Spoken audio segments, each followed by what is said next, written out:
दोस्तों, आज मैं आपको एक ऐसी घटना के बारे में बताने वाला हूँ जिसमें करीब 10 से भी ज़्यादा बच्चे थाईलैंड के एक गुफा के अंदर करीब 18 दिन तक फंसे रहे और फिर बाद में उनको रेस्क्यू कर लिया।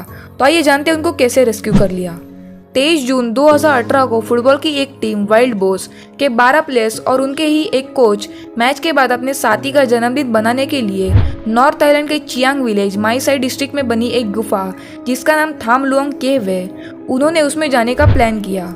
गांव से होकर सभी बच्चे अपने अपने साइकिल्स पर गुफा तक पहुंचे। कुछ अलग करने की चाह से ये सब बच्चे गुफा के अंदर खींच आए। कुछ अलग एक्सप्लोर करने की जिद में उनको पता ही नहीं चल पाया कि कब वे गुफा के 5-6 किलोमीटर अंदर आए। जैसे जैसे बच्चे गुफा के अंदर जा रहे थे वैसे वैसे गुफा में अंधेरा बढ़ रहा था। इधर बाहर अब मौसम तेजी से बदल रहा था। बाहर आसमान पूरे काले काले बादल से घिर चुका था और देखते ही देखते बाहर बहुत जोर की बारिश होने लगी और इसकी जरा सी भी भनक गुफा में मौजूद बच्चों को और उनके कोच को नहीं चल पाई क्योंकि वो गुफा के बहुत ही अंदर आ चुके थे। लेकिन जैसे वे कुछ दूर वापस चले तो उन्होंने कुछ ऐसा दिल दौलाने वाला वाकया देखा जिसे देखने के बाद उनके होश उड़ गए। वो क्या देखते हैं कि गुफा के रास्ते से बारिश के पानी का एक तेज बहाव तेजी से गुफा के अंदर आ रहा था, जिसे देखकर सारे बच्चे हैरान होकर डर से रोने लगे। पानी का बहाव कम न होने की वजह से गुफा के अंदर पानी विकराल रूप धारण कर रहा था। इस परिस्थिति को देखकर बच्चे ज्यादा डरने लगे। ऐसे में उनके कोच ने उनको समझदारी से हौसला दिया कि वे जल्द ही गुफा के बाहर जाने का रास्ता ढूंढ लेंगे। समस्या यह थी कि गुफा के अंदर पानी के बहते रूप से खुद को कैसे बचाया जाए। इसे बचने के लिए उनको किसी ऊंचे स्थान की जरूरत थी जहाँ पर बारिश का पानी ना पहुँच पाए।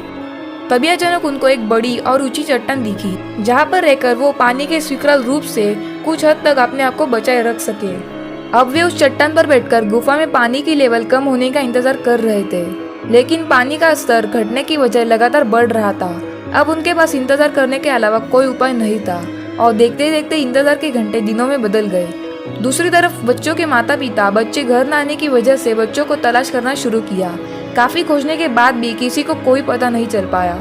लेकिन तभी उनके एक दोस्त ने उनके थाम लुआंग केव में जाने के प्लान के बारे में बताया, जो लकीली उस दिन उनके साथ नहीं था। घबराए हुए उनके माता पिता तुरंत देरी न करते हुए उस गुफा तक पहुंचे। बाहर बच्चों के साइकिल्स को देखकर उन्हें लगा बच्चे हो ना हो इधर ही होंगे। पानी के तेज बहाव को देखकर उन्हें डर था कि कहीं बच्चों के साथ कुछ अनहोनी ना हुई होगी। बिना देरी किए प्रशासन को खबर दी गई। काफी समय हो जाने के कारण बच्चे भूख से तड़प रहे थे और ना ही उनको गुफा से बाहर जाने का कोई मार्ग दिखाई दे रहा था तो बस इंतजार। ऐसे में उनके कोच ने समझदारी का काम करते हुए कहा, इंसान खाने के बिना कई दिन तक जिंदा रह सकता है, लेकिन पानी के बिना एक दिन भी नहीं रह सकता और वो इतने भाग्यशाली है कि पानी उनके पास अधिक मात्रा में मौजूद है। ऐसा कहकर उन्होंने बच्चों का हौसला बनाए रखा और वे बच्चों को लगातार मेडिटेट करवाते रहे ताकि ऑक्सीजन की कमी और खाना ना मिलने के कारण उनके इम्यून सिस्टम अच्छी तरह से वर्क करे। देखते ही देखते इंतजार के घंटे दिनों में बदल गए और दिन हफ्तों में बीत गए, पर वहां से निकलने की कोई उम्मीद नजर नहीं आ रही थी। इधर पूरी दुनिया में ये खबर तेजी से फैल गई। ऐसे में अमेरिका, इजराइल, चाइना और ब्रिटेन से डाइवर्स की एक टीम को बुलवाया गया। उधर प्रशासन भी लाखों लीटर पानी गुफा से निकाल चुका था, पर अफसोस ऐसा कुछ नहीं हुआ और पानी का बहाव बढ़ रहा था और जमीन भी फिसलने वाली दलदली सी हो गई थी, जिसके कारण डाइवर्स आगे बढ़ नहीं पा रहे थे। पर फिर भी वे प्रयास करके आगे बढ़ रहे थे। पर दूसरी ओर पानी के लगाव को कम करने के लिए जियोलॉजिस्ट, भूवैज्ञानिकों की मदद ली गई और इंस्पेक्शन किया गया कि गुफा के अंदर जाने के रास्ते कौन कौन से हैं। पानी के जाने वाले सभी रास्तों की खोज करके सभी जगहों पर छोटे छोटे बांध बनाने का निश्चय किया, क्योंकि अगर ऐसा नहीं किया जाता तो अंदर फंसे बच्चों की और उन्हें बचाने वाले डाइवर्स की जान खतरे में हो सकती थी और प्लान के मुताबिक ऐसा ही किया गया। पानी का बहाव भी कम होने लगा था और डाइवर्स भी कठिन परिश्रम के साथ पानी से होकर आगे बढ़ रहे थे। तभी उनमें से एक डाइवर को बच्चों की आवाज सुनाई दी और डाइवर्स में भी एक उम्मीद की किरण छाने लगी कि हो ना हो बच्चे कहीं यहाँ आसपास होंगे। जिसके बाद मात्र कुछ ही देर में तलाश करने के बाद उनको सभी 12 बच्चे और उनके कोच उनको गुफा के अंदर ऊंचे स्थान पर मेडिटेट करते हुए 9 दिनों से फंसे गुफा के एंट्रेंस से 4 किलोमीटर अंदर मिले। डाइवर्स को अपनी मदद के लिए पाकर बच्चों की खुशी का ठिकाना न रहा। पहले तो उन्होंने बच्चों को खाने और पीने का सामान दे दिया, क्योंकि 9 दिनों से फंसे बच्चे भूख के मारे कमजोर हो गए थे। क्योंकि अब 13 लोगों के साथ कुछ डाइवर्स भी गुफा के अंदर मौजूद थे, तो ऐसे में तुरंत ही वहाँ एक पाइप के जरिए ऑक्सीजन सिलेंडर्स को पहुंचा दिया ताकि उनको पर्याप्त मात्रा में ऑक्सीजन मिलता रहे। और बच्चों के पास इमरजेंसी के लिए डॉक्टर्स की एक टीम को भेज दिया। लेकिन अब सबसे बड़े सवाल ये था कि बच्चों को बाहर कैसे निकाला जाए। तो इसके लिए 3 ऑप्शंस पर विचार किया गया। पहला, या तो बच्चों को स्कूबा गियर्स पहनकर डाइविंग सिखाकर बाहर निकाला जाए, जो कि ऐसा पॉसिबल नहीं था क्योंकि बच्चों में इतनी एनर्जी बची ही नहीं थी कि वो 4 किलोमीटर तक स्विमिंग करके आए। दूसरा विकल्प ये था कि डाइवर्स की मदद से एक एक बच्चे को खींचकर निकाला जाए, क्योंकि किसी एक डाइवर्स से ये संभव नहीं था।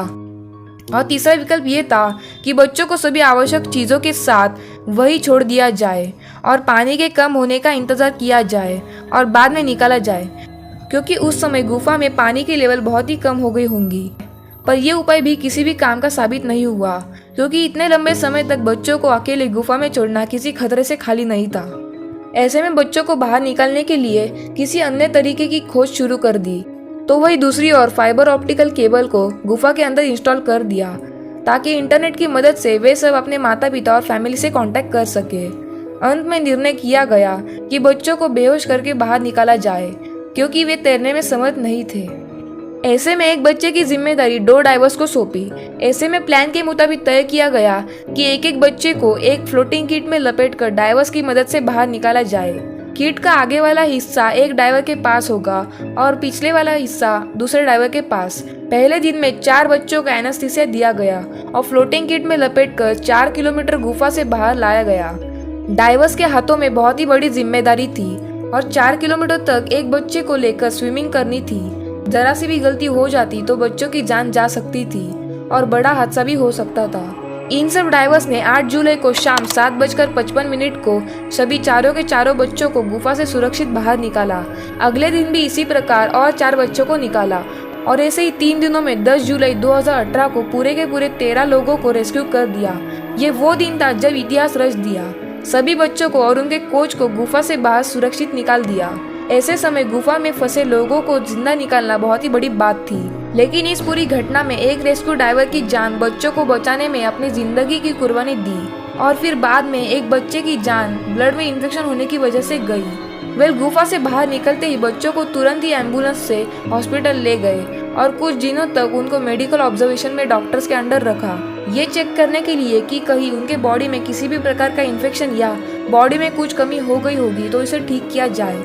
लगभग 10 दिन हॉस्पिटल में रहने के बाद उन सबको डिस्चार्ज कर दिया। इस घटना में डाइवर्स के रेस्क्यू मिशन को ट्रिब्यूट करने के लिए एक स्टैचू भी बनवाया, जिन्होंने अपनी जिंदगी को जोखिम में डालकर 13 लोगों को नई जिंदगी दी। दोस्तों, इस रेस्क्यू में करीब 100 से भी ज्यादा diverse, 100 government agencies, 900 police officers, 2000 soldiers, 10 police helicopters, 7 ambulances, 700 diving cylinders और तो और 1 बिलियन से भी ज्यादा लीटर पानी को गुफा के बाहर पंप किया। तो सलामी उन सबको जिनने ये मिशन पूरा किया। तो दोस्तों, इस तरह इस रेस्क्यू को अंजाम दे दिया गया।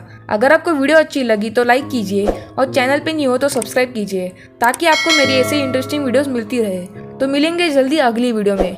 तो अभी के लिए tata, bye bye and thank you for watching this video.